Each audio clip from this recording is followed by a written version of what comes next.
Praise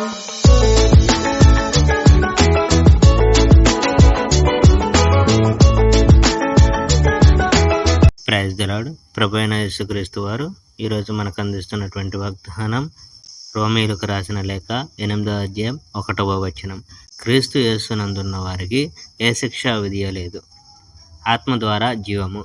అందువల్ల ప్రస్తుతం యేసుక్రీస్తులో ఐక్యత పొంది జీవిస్తున్న వాళ్లకు దేవుడు శిక్ష విధించాడు. దేవుని ఆత్మ మనం యేసుక్రీస్తుతో ఐక్యత పొందడం వల్ల మనలో జీవాన్ని కలుగజేశాడు. ఆ ఆత్మ యొక్క నియమం మన పాపానికి మరణానికి చెందిన నియమం నుండి నాకు విముక్తి కలిగించింది. ధర్మశాస్త్రం అన్నీ చేయలేకపోయింది. పాప స్వభావం దాన్ని బలహీనం చేసింది. అందువల్ల దేవుడు తన కుమారుని పాపాలు చేసే మానవుని రూపంలో పాపులకు బలిగా పంపించాడు. ఆయన వచ్చి మానవుల్లో ఉన్న పాపాలకు శిక్ష విధించాడు. ధర్మశాస్త్రం ఆదేశించిన నీతి కార్యాలు మన ద్వారా జరగాలని ఆయన ఉద్దేశం.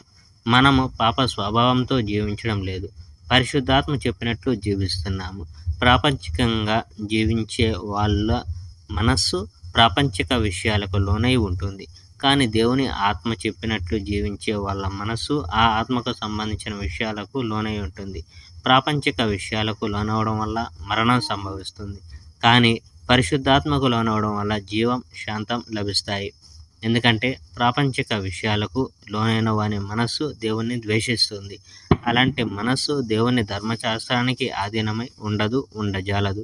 ప్రాపంచికంగా జీవించే వాళ్ళు దేవుని మెప్పు పొందలేరు. దేవుని ఆత్మ మీలో నిజంగా నివసిస్తున్నట్లయితే మీరు ఈ లోక సంబంధంగా జీవించడం లేదన్నమాట. అంటే మీరు ఆత్మీయంగా జీవిస్తున్నారన్నమాట.